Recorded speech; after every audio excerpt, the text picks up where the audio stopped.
Estoy enfrente del Santiago Bernabéu, estadio en el que el pasado domingo se hizo historia para el fútbol americano en España. Por primera vez en la historia de la NFL, un partido de regular season se ha jugado aquí en nuestro país.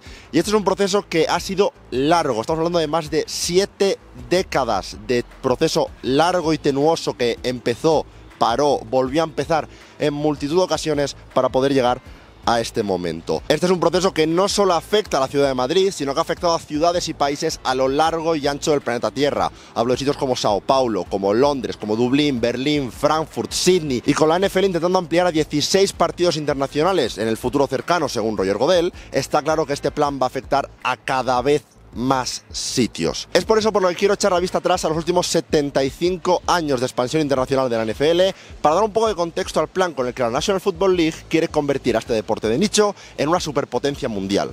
Este es el plan que la NFL tiene para conquistar el mundo.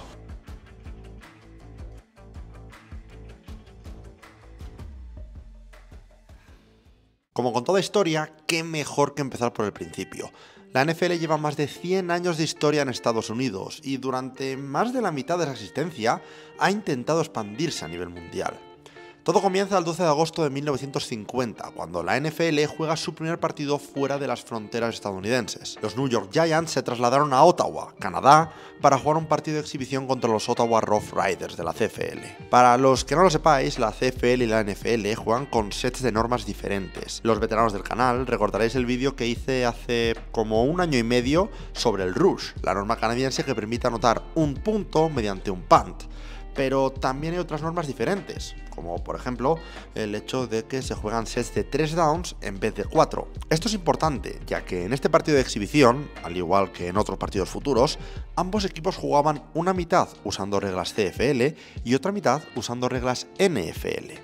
Los Giants se llevarían el gato al agua, con un marcador de 27-6, pero el partido fue un éxito, con más de 11.000 fans viéndolo en directo, y ante este buen resultado, la NFL y la CFL colaborarían hasta en 5 ocasiones más, con todos ellos siendo victorias del equipo NFL. Con buen sabor de boca, tras el experimento canadiense, la NFL empezó a poner la vista en otros países. Tokio sería la primera ciudad fuera del continente americano en ver un partido NFL, un encuentro que vio a los St. Louis Cardinals y los San Diego Chargers enfrentarse en el Korakuen Stadium, con victoria de los Cardinals por 20-10, seguido del primer partido en México en 1978, cuando los Saints ganaron 14-7 a los Philadelphia Eagles frente a 30.000 espectadores en el Estadio Azul, acabando esta primera era de los partidos internacionales de la NFL en agosto de 1983, con la conocida como la Global Bowl entre los Cardinals y los Minnesota Vikings. Un partido disputado en Wembley con victoria 28-10 para Minnesota. Es en este momento en el que quiero introducir a una de las personas sin la cual este vídeo no sería posible.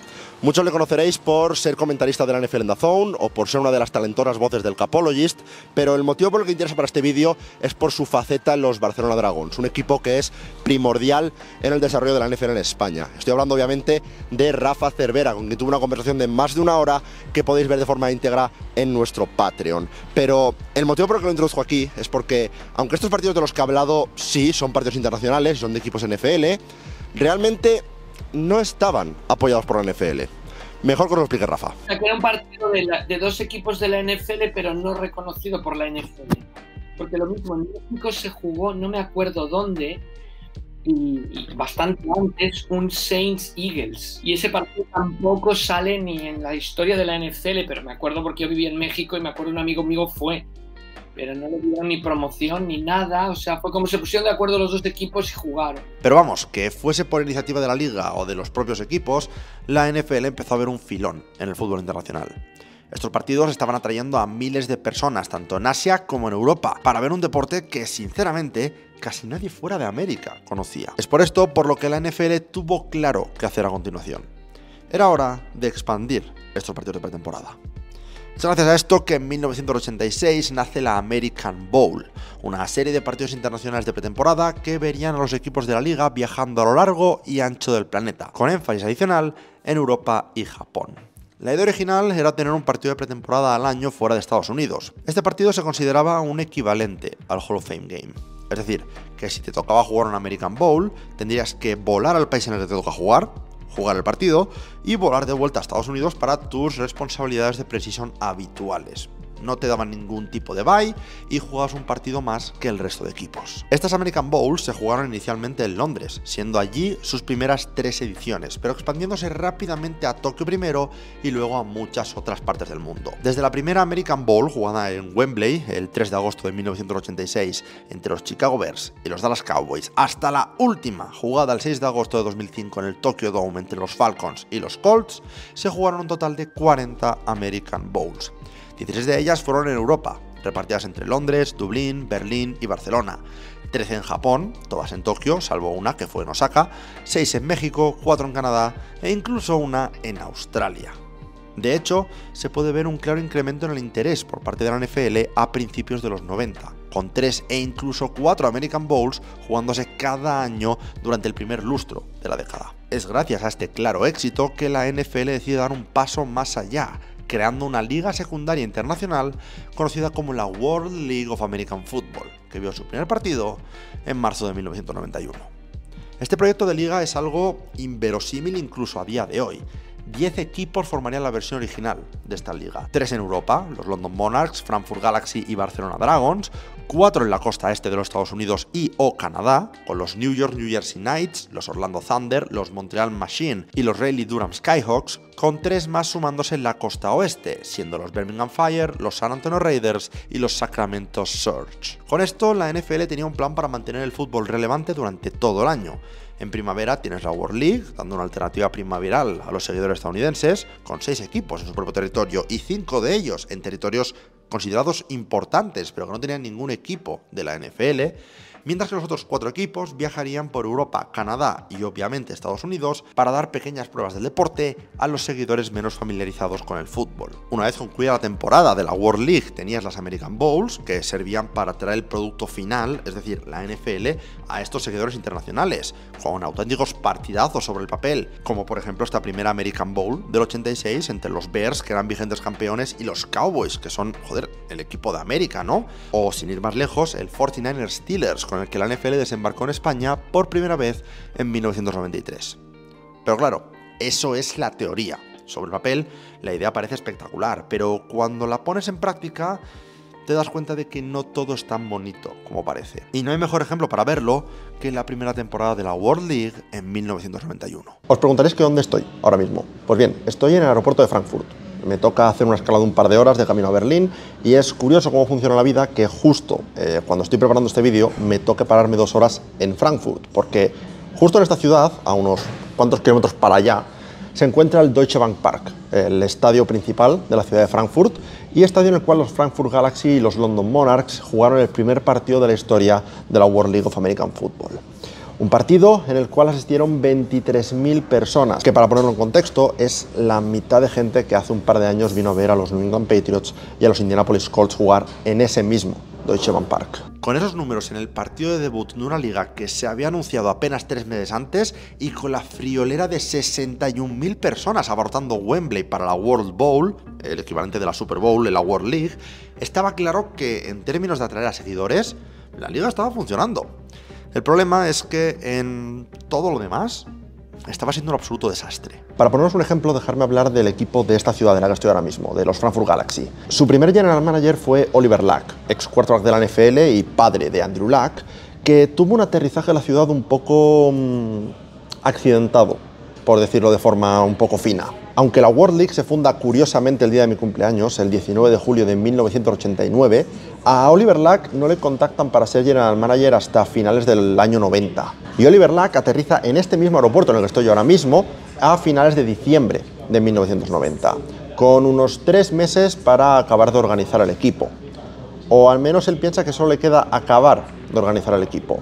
Él se espera tener algún contacto, un sitio donde ir, unas oficinas, no sé, algún cimiento que haya puesto la World League para empezar a mover un poco el equipo. Con lo que se encuentra realmente es que tan pronto como pone un pie en Frankfurt, recibe una transferencia de la World League con valor de $50.000, que asumo que como concepto tenía algo del estilo de Oliver, apáñatelas. Los Frankfurt Galaxy no tenían oficinas, no tenían staff, no tenían jugadores, por tener no tenían ni un contrato con un estadio donde jugar, por lo que técnicamente los Frankfurt Galaxy podían ni siquiera acabar jugando en Frankfurt. Lo único que los Frankfurt Galaxy tenían 100% asegurado cuando Oliver Lack puso pie en este aeropuerto es que el 23 de marzo del 91 iban a jugar su primer partido.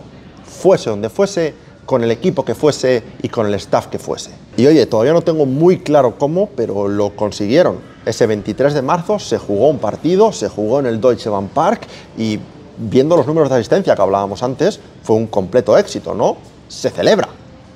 Sí, diría eso si esto fuese solamente un partido, pero era el primer partido de una liga que tenía 10 partidos por jugar y que, pues bueno, los Frankfurt Galaxy tienen que irse a San Antonio para jugar dentro de 7 días. A Oliver Lack y a los suyos les toca un vuelo transatlántico en 7 días y no tienen ni siquiera los billetes, porque se ve que no aprendieron nada del proceso de montar la franquicia, porque asumieron que la World League les proporcionaría dichos billetes, pero una vez más se las tenían que arreglar por su propia cuenta.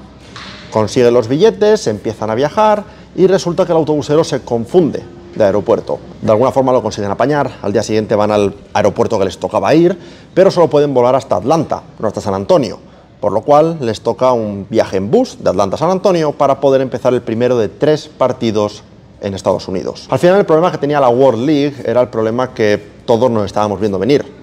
Logísticamente era una liga imposible de manejar. Y hay aquí un tramo, la primera mitad de la temporada, que yo veo este tramo y digo, es imposible que esto se haya podido hacer.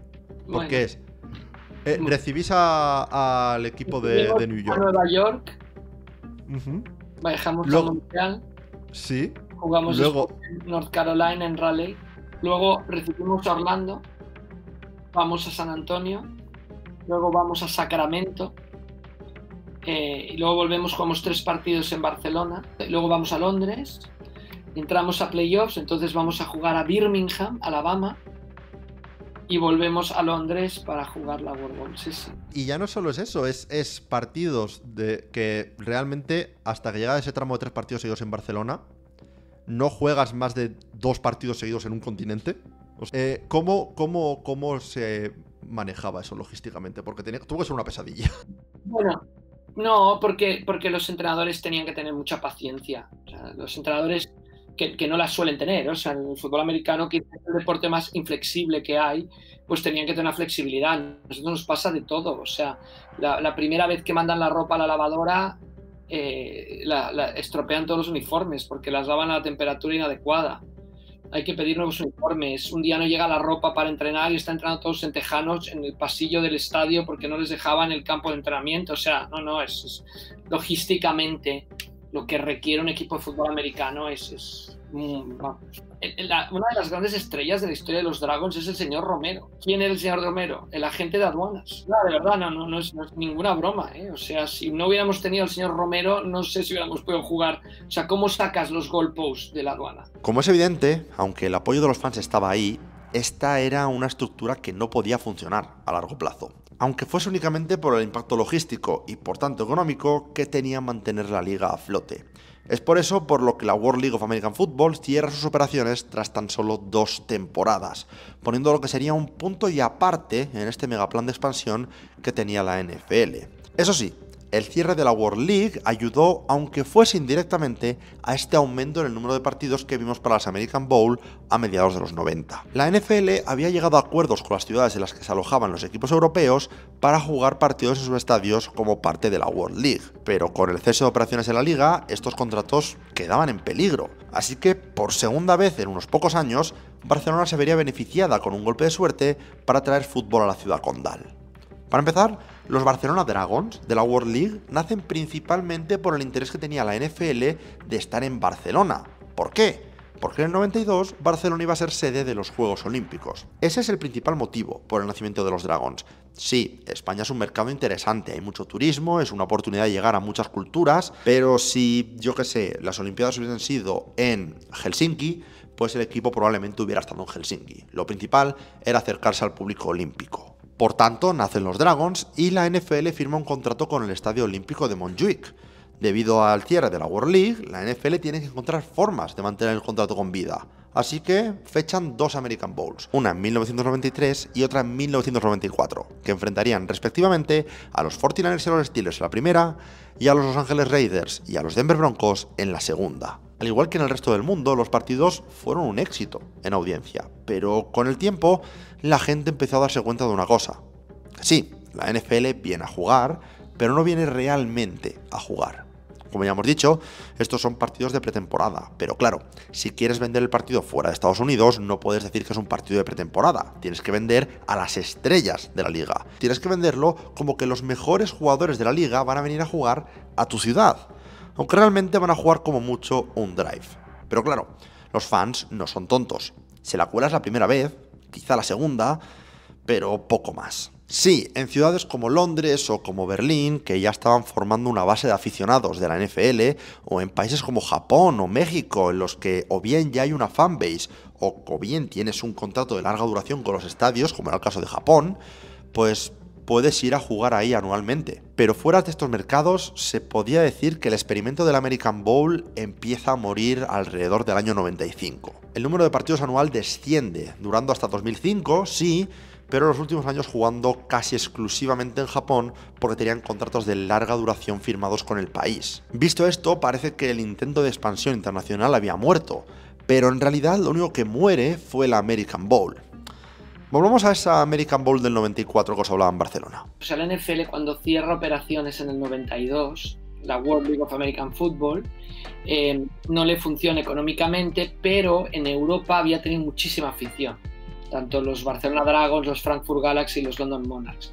Entonces ellos están con la mosca detrás de la oreja de volver con la liga en Europa. De hecho, en la rueda de prensa anterior al American Bowl del 94, traen a Jack Bignell y anuncian que volverán los Dragons para el 95. La World League renacería en 1995, pasando a llamarse NFL Europe en 1997.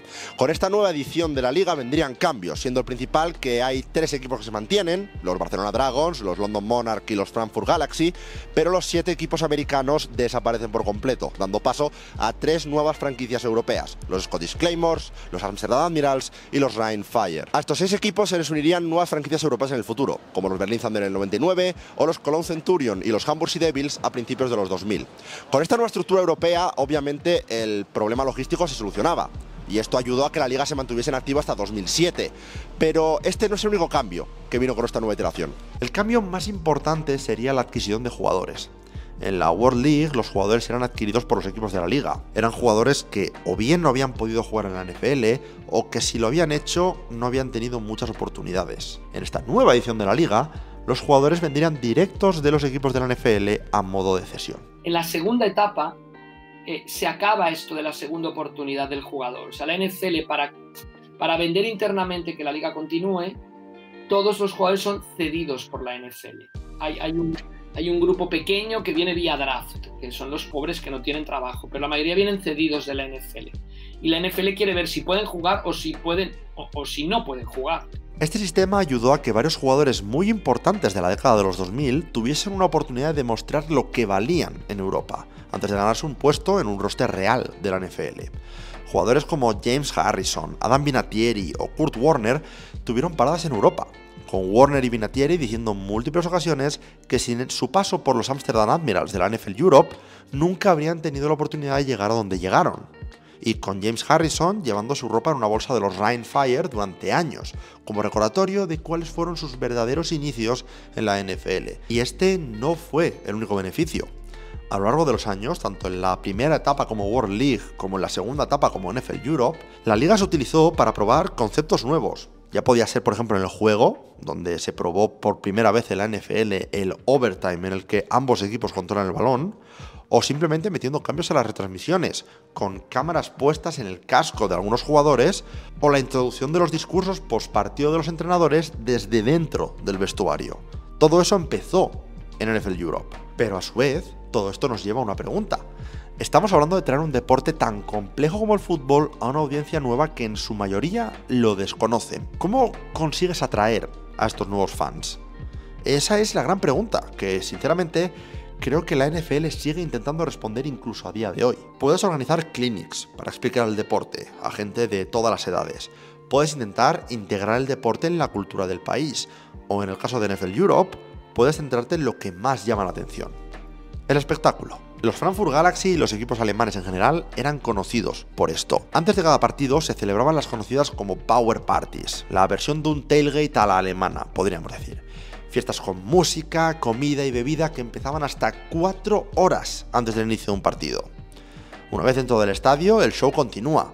Obviamente tienes tu típico público europeo con banderas, bengalas, pancartas, haciendo la ola, todo esto, pero también tenías shows ofrecidos por el propio equipo, como los halftime shows en cada partido o la ceremonia de entrega de balón que hacían los Galaxy antes de cada encuentro. Una semana tenías a un tío tirándose en paracaídas y cayendo dentro del campo para darle el balón al árbitro. A la semana siguiente, como el circo estaba en la ciudad, las animadoras se subían a lomos de un elefante y traían el balón. Hacías lo que pudieses para que la gente se lo pasase en grande. En cierto modo, no es tan diferente a lo que hacían los Orange Indians en los años 20 cuando trajeron el concepto del halftime show a la NFL. Si no puedes vender el deporte porque la gente no lo conoce, pues puedes vender la fiesta, con la esperanza de que alguien venga por la fiesta, le llame la atención el deporte y vuelva para más partidos. Pero esa estrategia tenía un problema. El recientemente fallecido Paul Tagliabue, que era el commissioner de la NFL por aquel entonces, decía que para que un deporte como el fútbol entre a un mercado internacional, hacen falta al menos 20 años de presencia consistente en un país. De esta forma, el deporte se integra en la cultura y puedes ver a fans literalmente nacer y crecer con el fútbol como parte de su vida. Y este es el motivo por el que Alemania es el mercado europeo con la fanbase más leal para la NFL. Muchos fans alemanes actuales son o bien gente que se enganchó al deporte con las Power Parties de NFL Europe o porque son hijos de la generación que se enganchó a la NFL Europe con estas Power Parties y han podido mamar el deporte desde pequeños. El problema es que en el resto del viejo continente no pasaba lo mismo. El problema que tuvo la NFL es que nos centramos mucho, y en Alemania, encabezados por Oliver Locke, y luego siguieron toda la gente que él formó, la fiesta era increíble. O sea, montaban una juerga en Alemania que empezaba a las 8 de la mañana y seguía después del partido. O sea, era increíble. Y eso es muy bueno, pero también es muy peligroso porque nosotros hicimos encuestas hacia el final de la época de los Dragons y le preguntamos a la gente, ¿te lo has pasado bien? Sí. ¿Volverías? No. A PortAventura no vas cada 15 días a PortAventura. Entonces, nosotros, captamos a la gente con la fiesta, la gente quedó anonadada con el espectáculo del fútbol americano, con los grandes pases, las grandes carreras, los tíos tal, pero no pudimos convertir ese aficionado, ese seguidor en aficionado. O sea, y nosotros en los Dragons, el reconocimiento de marca en la ciudad era del 98%. O sea, era tremendo. Pero no conseguíamos que la gente fuera a ver los partidos regularmente, o que gente se abonara para ver los partidos, ¿no? Teníamos gente que iba ocasionalmente, gente que...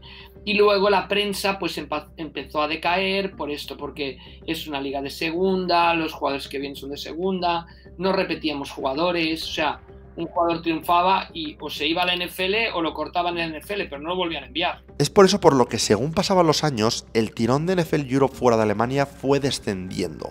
La gente iba menos a los partidos, las cadenas televisivas no veían números de audiencia que justificasen seguir pagando por los derechos de imagen y las franquicias iban desapareciendo poco a poco, como por ejemplo los Monarchs disolviéndose en el 98 y los Dragons cesando en 2003. Y ojo, esto no fue por falta de iniciativas por parte de los equipos.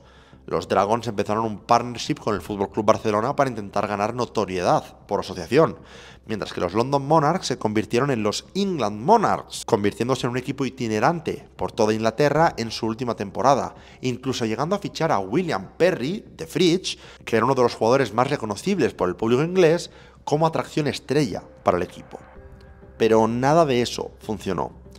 Con la salida de los equipos no alemanes nacían nuevas franquicias dentro del territorio germano, con los 3 últimos años siendo una liga casi exclusivamente alemana, con solamente los Amsterdam Admirals sobreviviendo fuera de sus fronteras. Con esta estructura alemana y con el cambio de commissioner de Paul Tagliabue a Roger Goodell, NFL Europe tenía los días contados, cerrando por completo tras la World Bowl 15 en 2007, siendo los Hamburg Sea Devils el último equipo campeón de la liga. Es aquí donde se unen las historias de las American Bowls y de NFL Europe.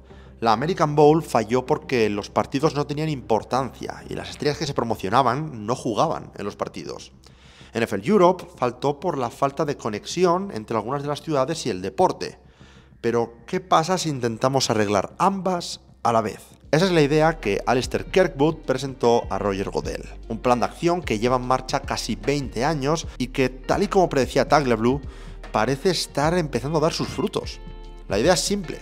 Si los fans quieren partidos importantes, llevémosles partidos importantes. La NFL International Series es la iniciativa con la que la NFL lleva partidos de temporada regular fuera de territorio estadounidense, empezando en Wembley en 2007 con la victoria de los Giants 13-10 ante los Miami Dolphins, delante de 80.000 espectadores. Pero ojo, eso es solo una parte del plan.